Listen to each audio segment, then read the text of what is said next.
Today on Judge Porter. You also have an expired vehicle registration that needs to be taken care of? I had difficulty with that, and so I let it go. And when I returned, there was the 12 parking citations on my vehicle.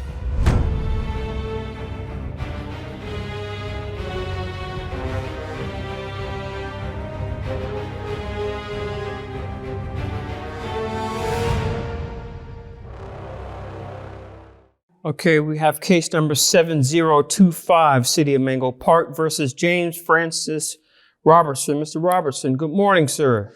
Good morning, Judge. It shows here that you have received several parking citations. 12, Your Honor. How many, sir? 12. 12. Citations. And you owe $700. Yes, sir. And you also have an expired vehicle registration that needs to be taken care of? That is correct. Okay. How did this happen, sir? Well, Judge, I was deployed a year ago. I'm a lieutenant with the Marine Corps, and I've been overseas for the last year. You're a Marine? Yes, sir. Semper Fi, brother. Semper Fi. Okay, go ahead. So, while away, my registration expired, and I do acknowledge that I let that happen. But there was very poor internet where I was, and also in trying to renew my registration all while overseas, I had difficulty with that, and so I let it go. And when I returned, there was the 12 parking citations on my vehicle. Okay. On my license. I just want to verify I heard you correctly. You're still active, correct? Yes, sir. All right. And you said your rank is lieutenant? Yes, sir. Okay. Lieutenant, let me ask you this question. Do you have any family members here in Menlo Park? I do not. Do you have any family members within the immediate vicinity of this county or anything of that nature? No, sir. Okay, so there was no one that you could have called and said, hey, look, my deployment over here is going to be for so long. Can you come over there and just take care of it, and I'll send you the money? And there was no one that could assist you with this problem? Well, I do have some friends I could have called on for that. Okay. And so that was my fault. But my deployment came up sooner than it was originally set. Okay. So when I left, it was a bit on short notice. All right. I do understand being deployed under expedient circumstances. I've had that happen before. I was stationed out of Camp Pendleton out there in San Diego. Really? Yes. Oh, wow. Yes. So I know what it's like to, guys, we gotta go. Yeah. What do you mean we gotta go? So yes, I understand what that's like. When you got here, did you explain your situation to the officials at Menlo Park, that you were deployed and that you were unable to satisfy this because, well, you weren't here physically? I did. However, at the time, my requests were denied. And did they give you a reason as to why they denied that request? Well, yes, they said that I could have prevented it by renewing my registration before I left. I could have paid the initial tickets and not incurred all the fees while stationed at my base overseas. See, there's this thing that people do, and I understand that we have rules and regulations and bureaucracy. I get all that. But there's this thing that we do. I like to call it the human factor. And the human factor sometimes puts a different spin on the reality of the situation. Because I'm listening to you speaking, like I said, we're there. I've been where you are. What I don't understand is if you get deployed and you're in a theater of combat, and heaven forbid you are killed in combat, your car is still sitting there.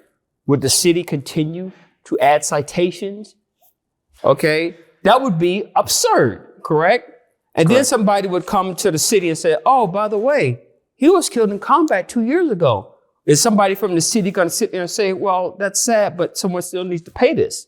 That would be absurd. So the situation that we have in front of us now is that you were deployed to another country. Your car was parked. Is this in a complex or a house, or where was it parked at?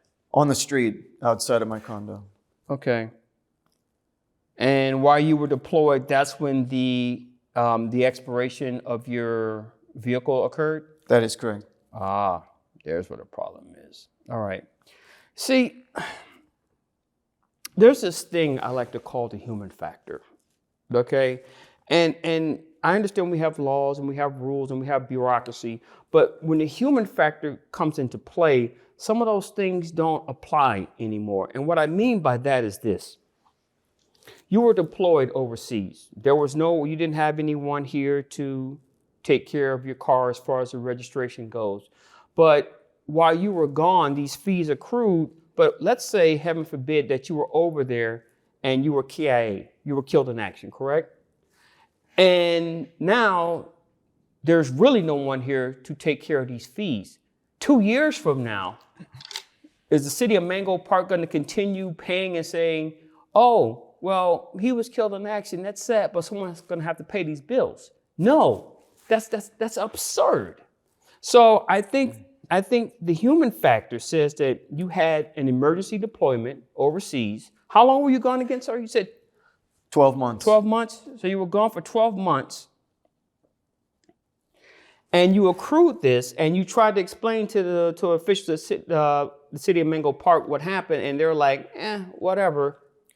Well, they still felt that I was responsible. And I understand that. I understand that there's a level of responsibility there, but I also understand that human factor, i.e. things happen.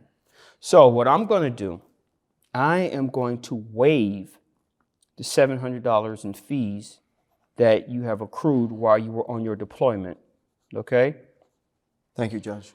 And once you leave this courthouse, go down there to renew your the registration for your vehicle, because I can assure you by the time you get to their building, it would already be in the system, okay, that these fees were waived. That will be the first thing I do. Okay. All right, because I can recall. Let me ask you, do you plan on going career, or do you plan on coming back to civilian life, or you haven't thought that far ahead? I haven't fully decided. However, I'm leaning toward civilian life. Okay. Well, when you come back into civilian life, you can come and join the Mango Park Police Department. I do believe I have some connections there. I can make that happen. Thank you, sir. I can tell you, that day I signed that DD-214, brother, that was a beautiful day. I was like, see ya. I've thought about it. It's crossed my mind several times. All righty, brother. Well, in the meantime, you be safe out there and Semper Fi, brother. Thank you, Your Honor. All righty. You have a good day. You too.